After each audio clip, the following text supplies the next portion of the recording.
Aquele que diz que permanece nele, deve também andar, assim como ele andou. É o que diz a palavra do Senhor. Mais uma vez, aquele que diz que permanece nele, esse deve também andar assim como ele andou. Feche os seus olhos. Pai querido, Pai santo, amado Deus, obrigado, Senhor, por se fazer presente aqui na tua casa de oração.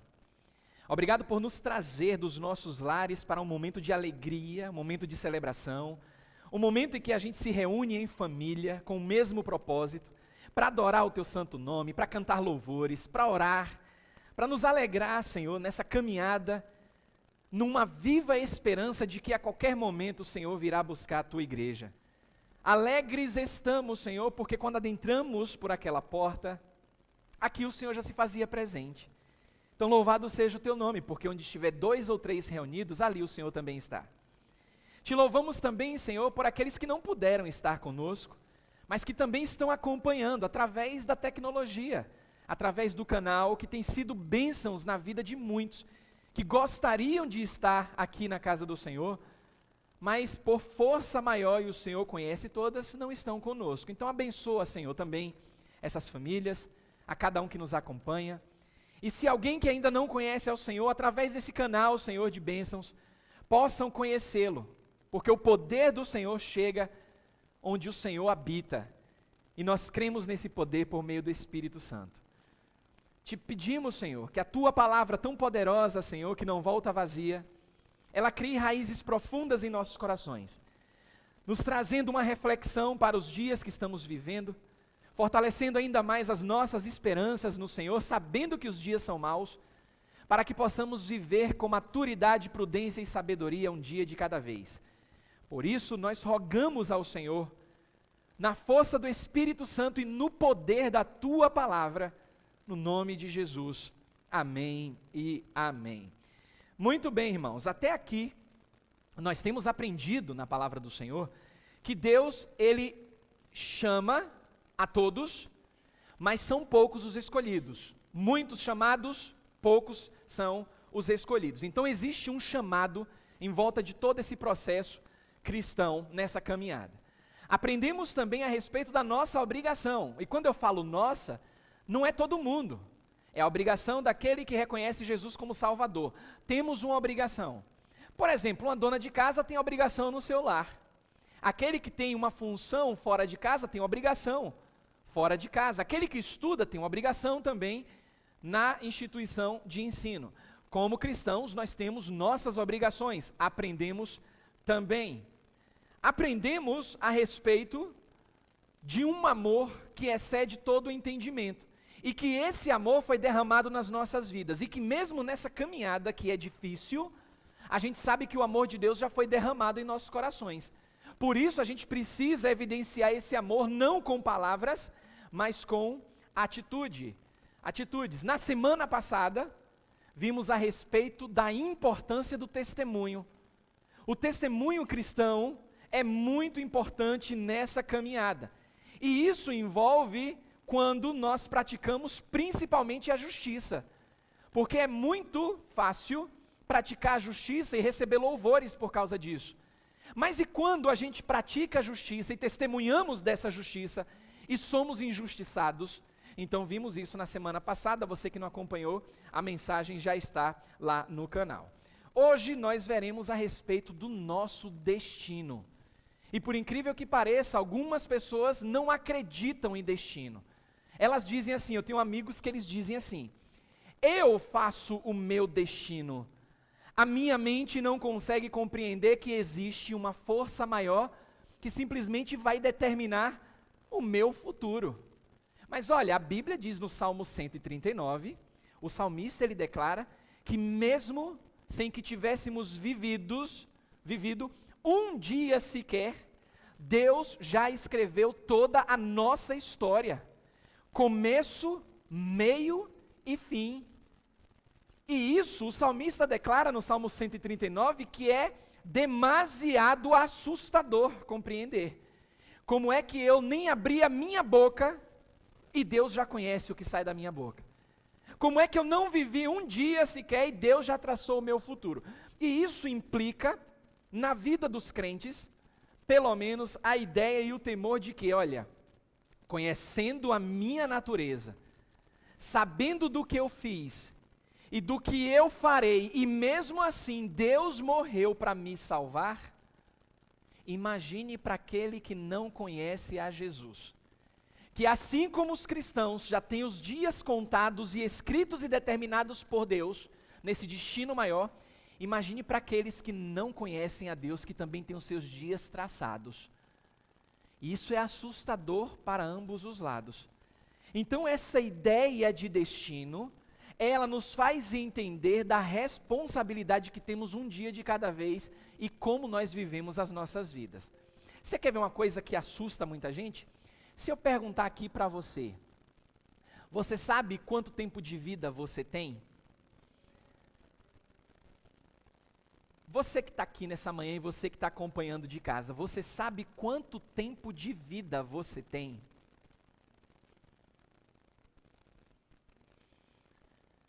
Não sabe. Se andarmos no caminho do Senhor, nós teremos uma vida longânima. Tem um versículo interessante que diz assim, ó, honra teu pai e tua mãe, para que aconteça o quê? Se prolonguem os seus dias na terra. Tem uma outra passagem que fala a respeito de um rei, que ele recebeu mais 15 anos de vida. Aí eu quero convidar você a abrir sua Bíblia, em 2 versículos, em uma passagem que tem 2 versículos que chamam a nossa atenção e vai ajudar você a viver melhor o destino que Deus tem preparado para a sua vida. Romanos capítulo 8, 2 versículos bastante importantes. Romanos 8, eu quero começar lendo aqui o versículo 28, o primeiro versículo que é muito conhecido. Porque há um propósito nas nossas vidas, e como cristãos, nós estamos nos dirigindo a um destino que Deus planejou para nós, e aí eu vibro, porque isso aconteceu antes mesmo de Deus dizer, haja luz. Porque, irmãos, o apóstolo Paulo, ele escreveu acerca do nosso destino, aqui em Romanos capítulo 8, versículo 28 e 29. Algumas pessoas vão dizer assim, ó, Deus tem um plano na sua vida, mas não dizem qual é esse plano na sua vida. E a palavra de Deus revela para nós qual é esse plano. Mas ele começa, aqui, em Romanos capítulo 8, Deus te predestinou antes da fundação do mundo para quê, irmãos? Para viver de qualquer forma? Não, olhe como a Bíblia ela é didática, ela só precisa ser compreendida de maneira espiritual e de forma prática. Nos predestinou, nos escolheu, nos conheceu para sermos conformes à imagem de quem? De seu Filho. Então, todas as circunstâncias, tudo que nos envolve, todos os acontecimentos nas nossas vidas, essa situação vai cooperar para o seu bem, para transformar, moldar o seu caráter à semelhança de Jesus. Agora eu preciso ser muito claro e muito franco em dizer que você tem responsabilidades nesse processo. Porque senão você vai viver uma vida de aquilo que você planta, sendo crente ou não. A Bíblia chama isso de lei da semeadura. Você vai plantar, você vai colher. Então, está sofrendo porque você plantou algo ruim?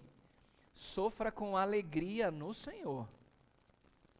Mas pastor, como é que eu vou sofrer com alegria se eu plantei algo ruim? A alegria de reconhecer que você está sofrendo por uma atitude errada que você tomou. Porque tem muita gente que confunde isso aqui, vai dizer assim, ó, ai meu Deus, olha o que eu estou sofrendo, Deus me ama tanto e me faz sofrer desse jeito, que destino é esse que Deus preparou para mim? Mas se você plantou feijão, quer colher arroz, como é que pode isso? Plantou feijão, vai colher feijão. Irmãos, isso aqui nos ajuda a entender que Deus tem um papel muito grande nesse destino nas nossas vidas, porque Ele nos escolhe, e dentro das circunstâncias, temos responsabilidades. Eu vou fazer o bem, serei injustiçado ou até serei participante de uma justiça. Eu tenho que me alegrar das duas formas. Se dentro dessas circunstâncias como cristão, eu tomei uma atitude errada, eu tenho que colher aquilo que eu plantei, me alegrando no Senhor, porque eu reconheço que eu plantei feijão e preciso colher agora o feijão que eu plantei. Por que eu estou falando dessa forma? Porque a gente precisa entender a importância do nosso destino, que foi determinado por Deus. Nós não estamos nesse mundo por acaso. O que acontece? Deus decidiu tornar o ser humano algo muito especial no processo de criação. Olha, o meu filho, ele chegou em casa, eu sempre dou exemplo ao meu filho, ele está acompanhando em casa, ele falou assim para mim, precisou apresentar um trabalho de ciências na escola. Ele chegou para mim e falou assim, ó papi, eu vou apresentar um trabalho em equipe na escola, de ciências, mas à luz da ciência. À luz da ciência? Como assim? Não, porque a Bíblia tem uma visão, e a ciência tem outra visão. Lembrando que ciência não pode provar tudo. Não pode provar tudo. Aí depois ele falou assim, olha, eu tenho aprendido também na escola a respeito dos nossos antepassados, os Homo sapiens. Lembra que você também estudou isso a respeito dos Homo sapiens? Que talvez seja o elo perdido, segundo a ciência, entre o macaco, o animal, e o ser humano. Aí entra o Homo sapiens. Mas isso é de acordo com a ciência, que não pode provar, porque não viveu naquela época e não pôde experimentar. Então não tem prova, é apenas suposição. E aí ele disse, de acordo com esses estudos, tem a história dos Homo sapiens. E quem são os Homo sapiens? Aí tem aquelas fotos que a gente vê nos livros, aí ele disse, olha, é uma espécie de animal. E ele disse para mim, mas nós não somos animal, ele até usou um termo que hoje eu não sabia, não sei que lá, animalis. No meu tempo eu aprendi assim, na ciência, que nós somos animais racionais, ponto. Tem os animais irracionais e nós somos os animais racionais. Hoje tem um termo mais latino, que é alguma coisa relacionada a animalis. Aí eu disse assim para ele, ó filho, olha a oportunidade de ensinar a criança no caminho que deve andar. Eu disse, filho, a Bíblia diz que no 5º dia, Deus fez os animais, todos eles, e que no 6º dia, Deus fez o homem e a mulher, fez o ser humano. Nós não somos descendentes de animais, de macacos, de Homo sapiens. Nós somos descendentes de Adão e Eva, porque somos seres humanos. E claro que você vai aprender na escola o que é que a ciência diz, o que é que o mundo acadêmico pensa e o que a Bíblia diz. E somente Deus, meu filho, somente Deus no poder do Espírito Santo é que vai lhe dar o convencimento. E aí, conversando com a minha esposa, eu disse, lembre-se de uma coisa, Deus está nos mostrando que filho de crente não é crentinho. Não é porque o meu filho é filho de pastor e filho de mulher de pastor que ele vai ser crente. Ele está no processo de aprendizado. Eu tenho que aprender a lidar com o destino que Deus tem para a vida dele, para a minha vida e para a vida da minha esposa, que eu não sei. Mas o que é que eu faço? Ensino e mostro nas Escrituras o que Deus tem para ele. Deus é quem vai dar o convencimento, porque a Bíblia nos mostra a respeito do nosso destino, que aprove ao Senhor criar o ser humano acima dos animais, para representá-lo na terra. Quando a gente olha em Gênesis, abra sua Bíblia em Gênesis no capítulo 1. Gênesis no capítulo 1. Porque, irmãos, quando nós começamos a compreender o nosso destino, a gente tem alegria e prazer em exaltar o nome do Senhor. Em Gênesis no capítulo 1, versículo 26, quando a Bíblia cria o homem, traz consigo uma representatividade. Ele estaria representando para governar o Rei dos Reis e Senhor dos Senhores. E olha o que a Bíblia diz em Gênesis 1, 26. Também disse Deus, façamos o quê? Façamos o ser humano, façamos o homem, a nossa imagem conforme a nossa semelhante. E olha o que Deus faz, isso atribui ao homem, ao ser humano. Tenha ele domínio sobre os peixes do mar, sobre as aves do céu, sobre os animais domésticos, e sobre toda a terra e sobre todos os répteis que rastejam pela terra. Irmãos, Adão e Eva, eles foram criados por Deus, a própria imagem e semelhança de Deus, para fazer o quê? Representar Deus na terra. Notaram que o propósito de Deus para a vida do homem sempre foi esse? Uma representatividade do seu Criador na terra. Só que Adão e Eva, você conhece a história? Eles desejaram ser os seus próprios mestres, porque desobedeceram a Deus, e em vez de servir como representante do soberano, decidiram fazer o que lhe aprazia. Mas eles estavam ali para representar, e por causa dessa rebelião, essa semelhança de Deus em nós foi distorcida. Começa a fazer sentido porque que o apóstolo Paulo disse, olha, Deus tem um propósito na vida de vocês.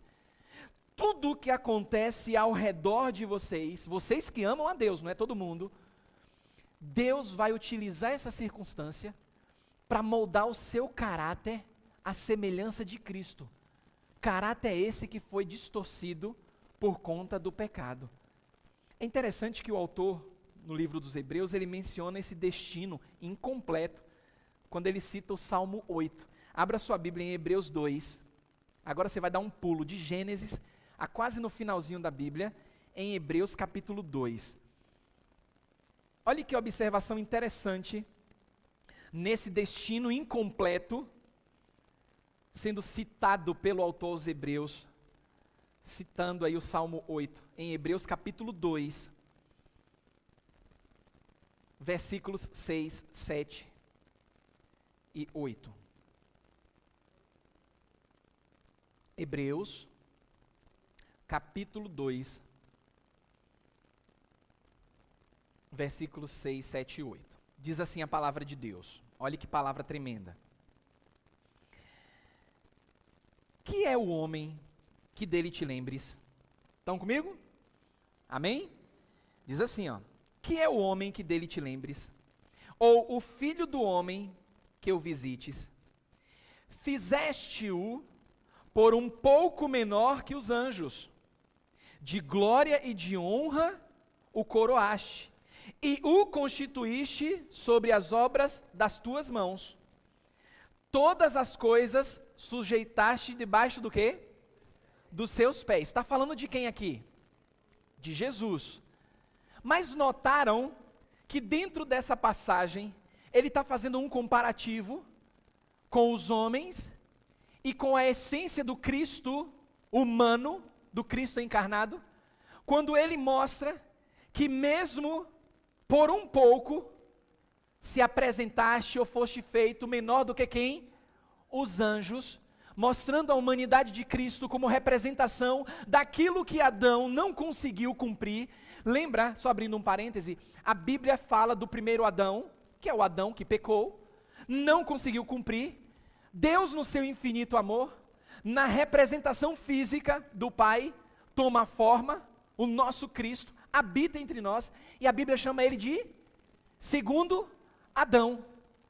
Aquilo que Adão não conseguiu fazer com a representatividade do Rei dos Reis, na pessoa de Cristo, mesmo nos momentos que ele se esvaziou aqui, menor do que os anjos, porque ele não usou de si o ser igual a Deus, mas ficou na dependência do Espírito Santo. A Bíblia diz que tudo ficou sujeito aos seus pés.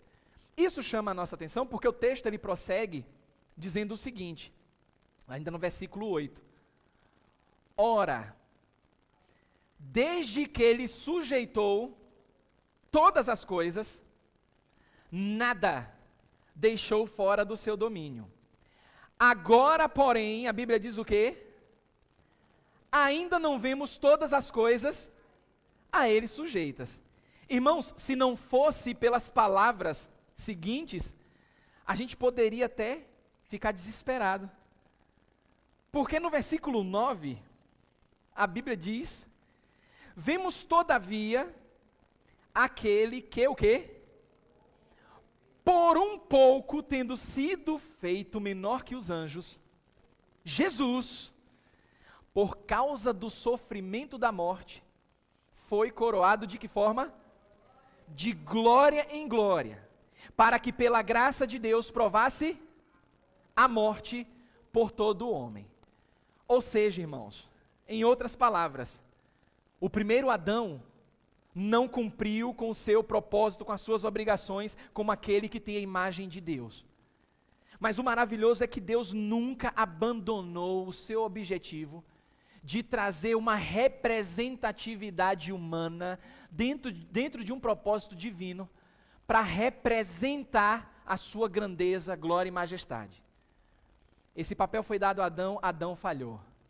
Aí vem Jesus representando toda a raça, representando Deus para toda a raça humana. E tem a vitória e tem o êxito. Só que Jesus sobe aos céus. E a Bíblia diz que Ele não nos deixaria órfãos, que enviaria outro Consolador.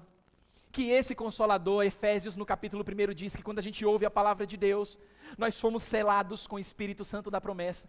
E esse selo, o Espírito Santo habitando em nós, começa a moldar a nossa imagem de glória em glória, para que possamos representar o grande Rei dos Reis e Senhor dos Senhores aqui nessa terra.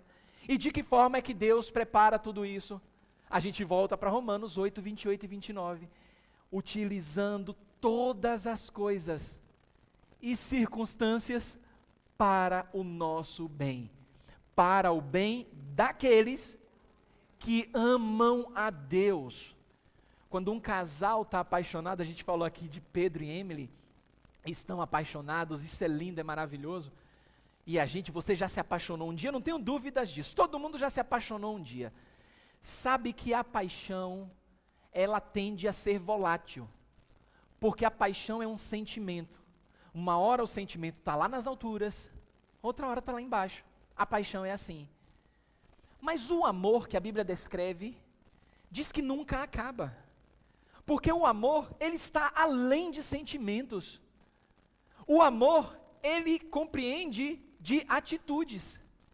E quando a gente olha para a palavra de Deus, Deus cria circunstâncias, situações, para que as nossas atitudes, não sentimentos, sejam moldados à semelhança de Jesus, que a gente leu aqui em Hebreus, foi provado na morte, irmãos. Tomou o nosso lugar.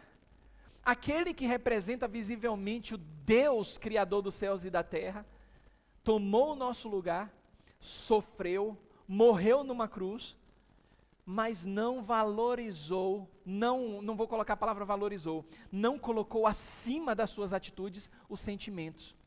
Pelo contrário, no firme fundamento de agradar ao Pai nessa representatividade, ele foi obediente até a morte, e morte de cruz. Isso é amor. O que é que Deus está fazendo?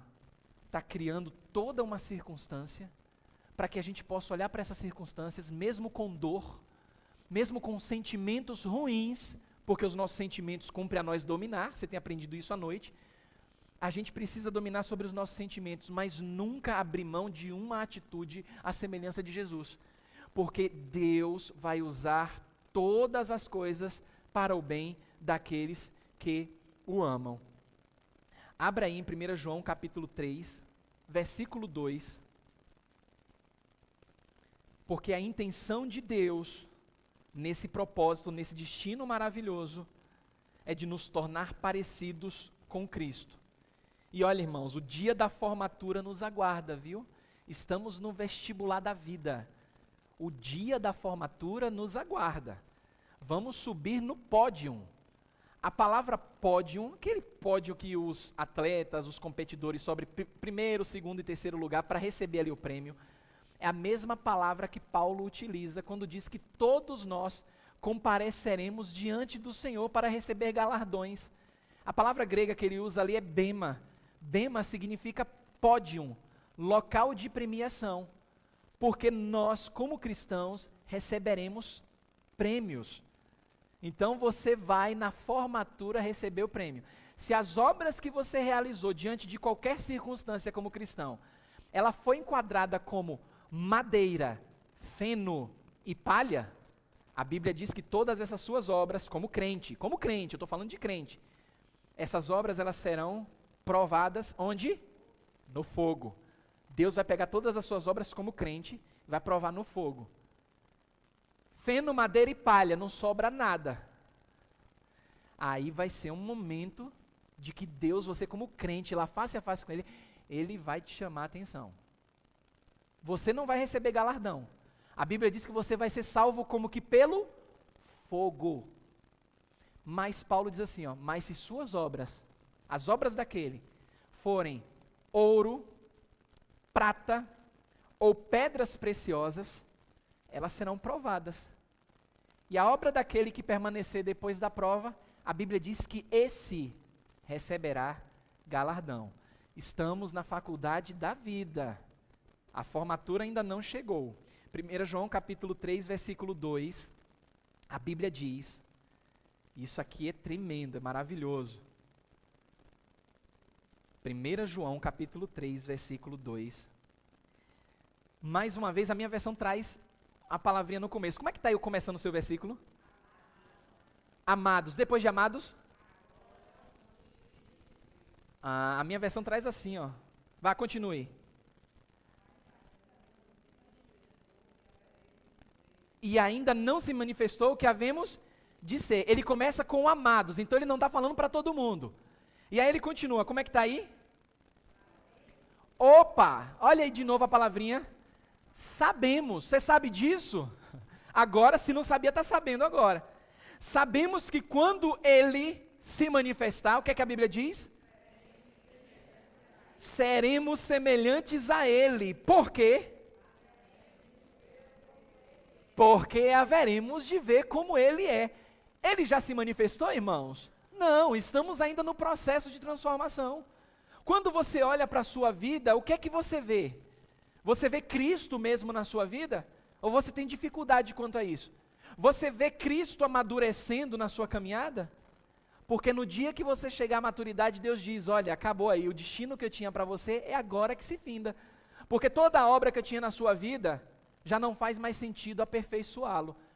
Então agora a gente começa a entender a pergunta que eu fiz. Você sabe quando você vai morrer? Ou até quando você vai viver? Uma coisa você sabe, é que você que está aqui na igreja me acompanhando, está vivo. Está em casa, está acompanhando, está vivo, está viva. Se está vivo e está viva, é porque tem obra de Deus na sua vida, que não foi completada. E você pode avaliar a sua vida, quanto você está se parecendo com Cristo, porque haverá o dia que você será semelhante a Ele. E depois de termos sido conformados à imagem de Jesus, que é o último Adão, a Bíblia diz em Apocalipse 22, versículo 5, olha que coisa tremenda da palavra do Senhor. Por isso que a palavra de Deus é tão maravilhosa, irmãos, é tão saborosa, é tão prazerosa, as coisas que nós descobrimos nessa palavra. Olhe como termina Apocalipse, versículo 22, 5. Só essa parte do versículo que diz assim, Apocalipse 22, 5. Pelos séculos dos séculos, de que forma? Como é que está aí na sua Bíblia? 22, 5. Leia aí Apocalipse 22, 5. Não, peraí, todo mundo está falando em línguas. Vamos ouvir uma pessoa só, voz firme.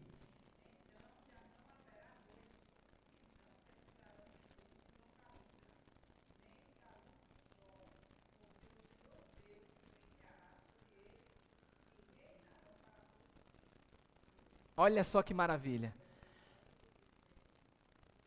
Por quanto tempo? E como é que continua? Termina aí a sua versão? Pelos séculos dos séculos. Quando se findar todas as coisas. Não vai mais haver a necessidade desse projeto que Deus começou em nós, de aperfeiçoar a nossa imagem conforme a sua semelhança. Porque já estaremos com o Senhor para todo sempre. Para o resto da vida. Conforme a sua imagem. Conforme a sua semelhança. Não mais conforme a imagem e semelhança do primeiro Adão, que foi distorcida. Ele foi feito a imagem e semelhança de Deus para representá-lo aqui na terra. Desobedeceu. Nascemos conforme essa imagem e semelhança distorcida em Adão e Eva. Aí Deus nos ama e manda Jesus.